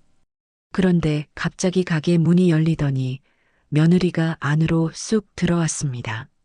며칠 전 김 사장이 말했던 그 절망적인 모습은 온데간데였고 예전처럼 머리부터 발끝까지 완벽하게 꾸민 모습이었습니다. 마치 아무 일도 없었다는 듯 도도하고 거만한 표정으로 가게 안을 한번 쓱 둘러보더군요. 그 모습에 저뿐만 아니라 가게 안의 모든 사람들이 순간 얼어붙었습니다. 며느리는 성큼성큼 제게로 다가왔습니다. 그리고는 핸드백에서 하얀 봉투 하나를 꺼내 제가 음식을 만들고 있던 조리대 위에 탁 소리가 나게 올려놓았습니다. 어머니, 이거 받으세요. 저는 영문을 몰라 며느리와 봉투를 번갈아 쳐다보았습니다. 봉투는 꽤나 두툼했어요. 이게 뭐냐? 열어보세요. 어머니가 보시면 좋아하실 거예요. 며느리는 여전히 그 오만한 미소를 지우지 않은 채 저를 내려다보고 있었습니다. 저는 찜찜한 마음으로 봉투를 열었습니다. 안에는 5만 원짜리 지폐가 가득 들어 있었습니다. 어림잡아도 수백만 원은 좋게 넘어 보이는 돈이었습니다. 어머니, 그동안 저희 때문에 마음고생 많으셨죠? 그리고 저희 애들 돌봐주신 것도 감사하고요. 이건 제가 드리는 성의예요. 이걸로 마음 푸시고 저희 이제 그만 용서해 주시면 안 될까요? 저희도 사는 게 너무 힘들어요. 순간 제 머릿속에 무언가가 툭 하고 끊어지는 소리가 들렸습니다. 온몸의 피가 거꾸로 솟는 것 같았어요. 이 아이는, 며느리는 아직도 아무것도 깨닫지 못했던 겁니다. 제가 돈 때문에 화가 났다고 생각하는 걸까요? 아니면 이깟 돈 몇 푼이면 제 상처받은 마음을 살 수 있다고 생각하는 걸까요? 자신이 팔아치운 자존심의 값으로 이제는 제 마음을 사려고 온 것입니다. 저는 아무 말 없이 며느리를 쳐다보았습니다. 제 눈빛이 얼마나 차갑고 무서웠는지 며느리의 얼굴에서 조금씩 미소가 사라지기 시작했습니다. 주변에서 저희를 지켜보던 청년들도 숨을 죽이고 있었어요. 저는 들고 있던 국자를 내려놓고 손에 묻은 밀가루를 앞치마에 털어냈습니다. 그리고 돈 봉투를 집어들어 며느리의 눈앞에 내밀었습니다. 유진아, 내 어머니, 네가 나에게 준 모멸감이 고작 이 종이값밖에 안 되었더냐? 제 목소리는 낮고 조용했지만 그 어떤 고함보다도 날카롭게 가게 안을 울렸습니다. 네가 그날 내 앞에서 닫아버린 문은 단순한 현관문이 아니었다. 내 인생을 향해 닫아버린 문이었어. 네가 뱉었던 말들은 내 심장을 도려내는 칼날과 같았고, 그런데 이제 와서 고작 이 돈 몇 푼으로 그 모든 것을 없던 일로 하자고? 내 마음이, 내 상처가 그렇게나 가벼워 보이니? 며느리의 얼굴이 새하얗게 질리기 시작했습니다. 그녀의 눈동자가 심하게 흔들렸어요. 자신이 무슨 짓을 저질렀는지 그제야 조금씩 깨닫기 시작한 것 같았습니다. 나는 돈이 없어서 이러는 게 아니다. 너희가 사람의 도리를 저버렸기에, 부모의 도리를 저버렸기에 이러는 것이다. 그런데 너는 아직도 돈으로 모든 것을 해결하려 하는구나. 네가 그토록 지키고 싶었던 그 품이라는 게 고작 이런 것이었니? 사람의 마음을 돈으로 사려는 그 천박한 생각이 네가 말하는 품위의 전부였어. 저는 돈 봉투를 며느리의 핸드백 안에 다시 찔러 넣어 주었습니다. 이 돈 다시 가져가라. 그리고 이걸로 너희 아이들 맛있는 밥이나 한 끼 더 사 먹여. 나를 용서받고 싶다면 이런 가짜는 돈다발이 아니라 네 진심을 가져와야지.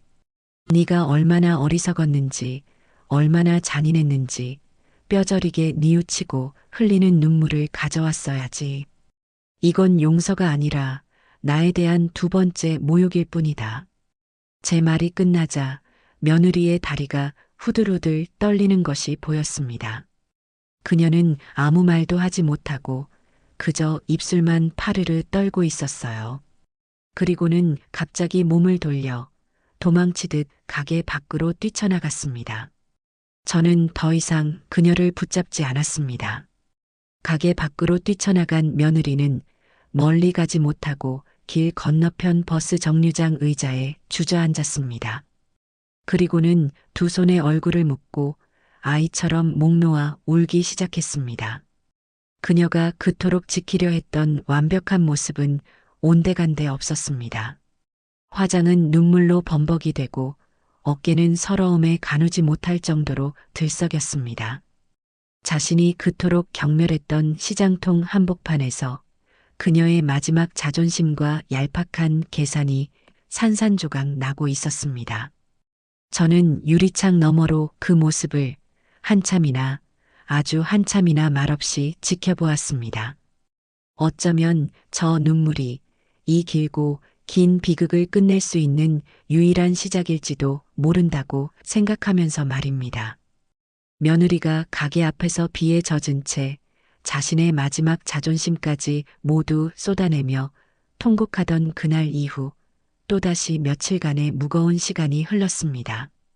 저는 그 아이가 다시는 제 앞에 나타나지 않을지도 모른다고, 어쩌면 영영 제 인생에서 지워져 버릴지도 모른다고 생각했어요.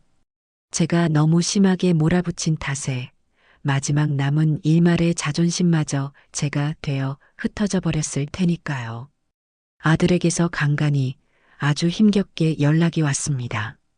아내인 유진이는 방에 틀어박혀 밥도 먹지 않고 죽은 사람처럼 잠만 잔다고 했습니다. 깨어 있을 때에는 그 어떤 말도 위로가 되지 않는 듯 그저 창밖의 허공만 멍하니 바라보고 있다고 했어요. 아들은 자신이 어떻게 해야 할지 모르겠다며 지푸라기라도 잡는 심정으로 제게 조언을 구했지만 저는 그저 제 가슴을 치며 스스로 일어설 때까지 그 아이에게 시간을 주는 수밖에 없다고 말해줄 뿐이었습니다. 부모라도 대신 살아줄 수 없는 것이 인생이고 스스로 깨닫지 못하면 그 어떤 가르침도 소용이 없는 법이니까요. 그러던 어느 가을비가 추적추적 내리는 평일 아침이었습니다. 다른 직원들이 출근하기 전 저는 홀로 가게 문을 열고 청소기를 돌리고 있었습니다. 기계 소음 너머로 유리문 밖에서 무언가 어른거리는 느낌이 들었어요. 고개를 들어보니 그곳에 며느리 유진이가 서 있었습니다. 우산도 쓰지 않은 채 비를 쫄딱 맞은 모습은 며칠 전의 그 모습보다도 훨씬 더 초라하고 비참해 보였습니다. 값비싸 보이던 트렌치 코트는 빗물에 절어 축 늘어져 있었고 한때는 완벽하게 관리되었을 머리카락은 물미역처럼 얼굴에 달라붙어 있었습니다. 며느리는 가게 안으로 들어오지도 못하고 그저 빗물에 젖은 생쥐꼴로 문 밖에 서서 제 눈치만 살피고 있었어요. 그 눈에는 더 이상 오만함이나 분노, 심지어 절망감조차 담겨 있지 않았습니다. 그저 텅 비어 있었어요. 모든 것을 포기한 사람처럼요. 저는 청소기를 끄고 잠긴 문을 열어주었습니다. 며느리는 고개를 푹 숙인 채 죄인처럼 쭈뼛거리며 안으로 들어왔습니다. 바닥에는 그녀의 옷에서 떨어진 빗물이 흥건하게 웅덩이를 만들었습니다. 여기까지 웬일이냐? 아직도 나한테 무슨 할 말이라도 남았어? 제가 일부러 퉁명스럽게 묻자 며느리는 아무 말 없이 고개를 저었습니다.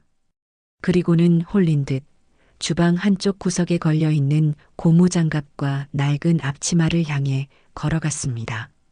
저는 영문을 몰라 의아한 표정으로 그녀를 쳐다보았습니다. 며느리는 아무 말 없이 앞치마를 허리에 둘렀습니다. 평생 그런 것을 해본 적이 없는 사람처럼 끈을 제대로 묶지 못해 몇 번이나 풀고 다시 묶기를 반복했어요. 그마저도 무척이나 서툴고 어색해 보였습니다.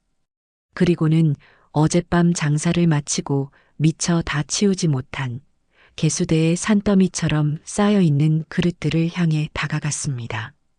달그락 쨍그랑 며느리는 서툰 솜씨로 설거지를 시작했습니다. 제가 평생을 해온 일이지만 그녀에게는 생전 처음 해보는 노동이었을 겁니다.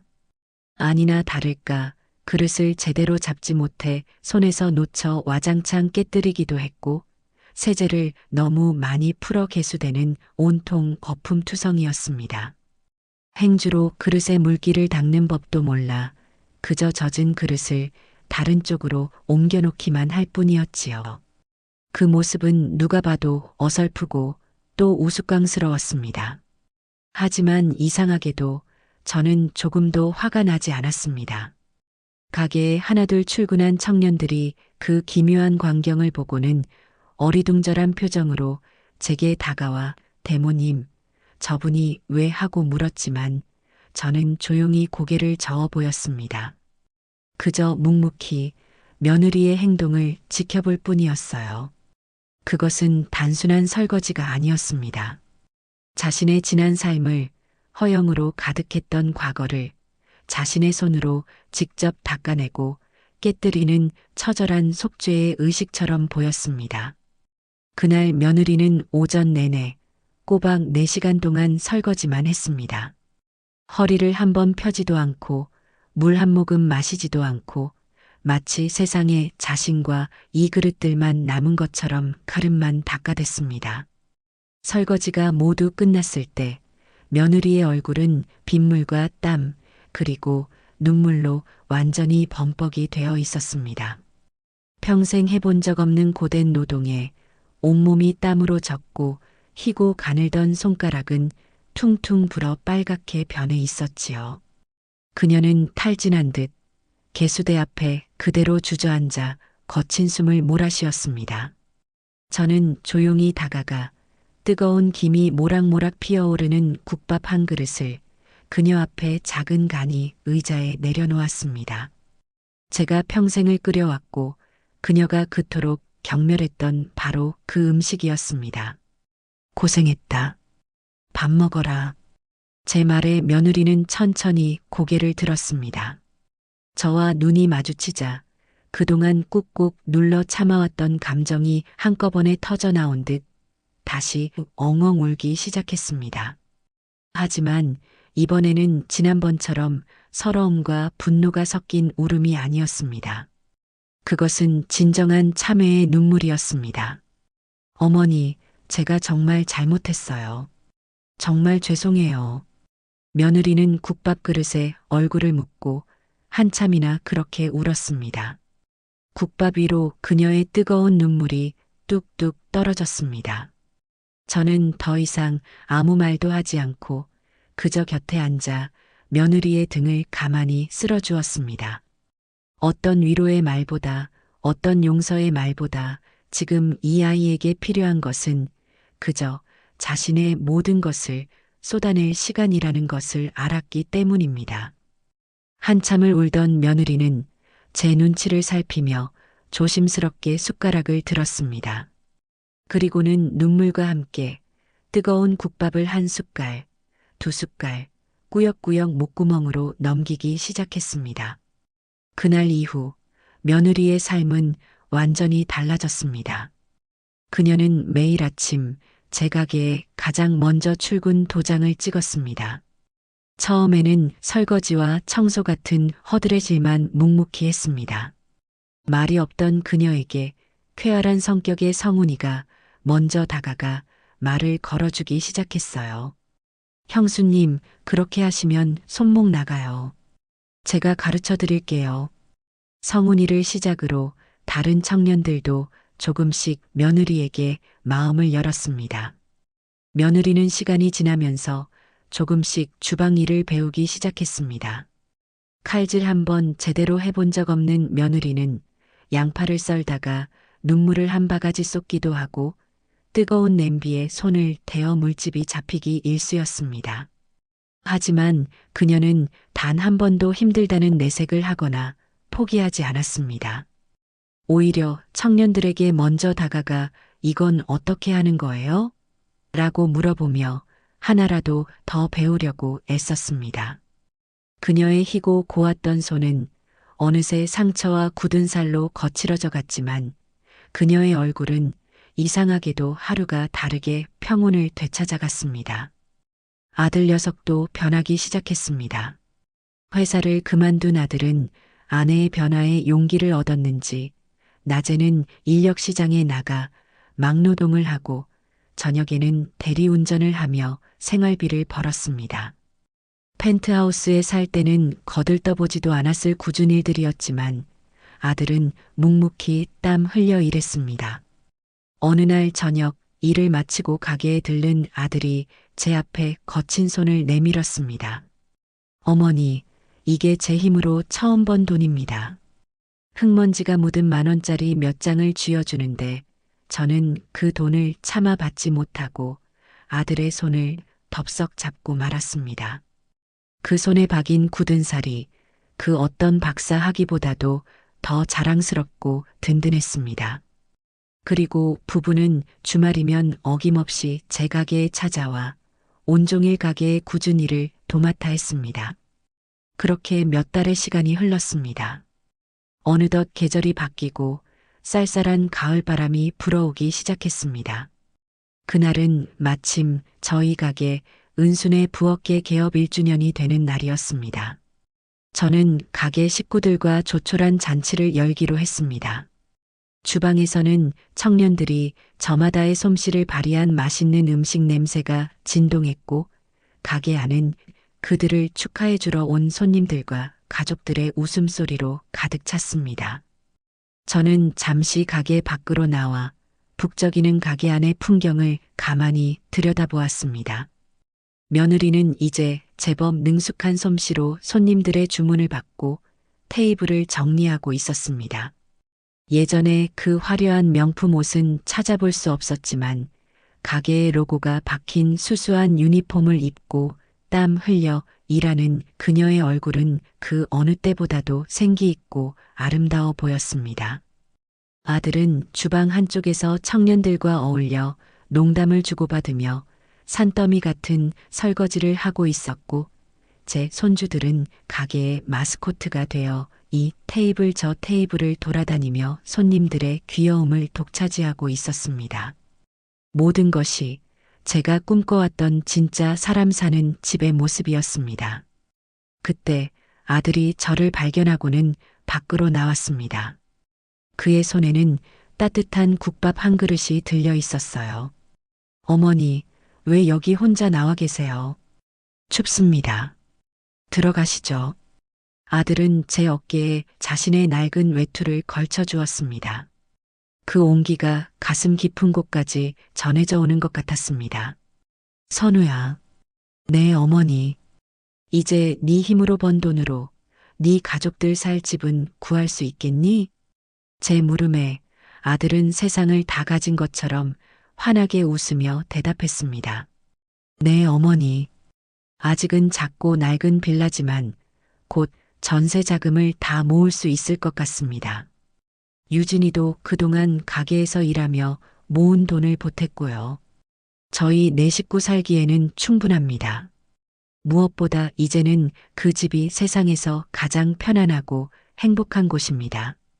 펜트하우스에 살 때는 창밖의 야경만 보였는데 이제는 제 옆에 있는 가족들의 얼굴이 보입니다. 아들의 대답에 저는 조용히 고개를 끄덕였습니다. 이제 정말로 모든 것이 제자리를 찾은 것 같았습니다.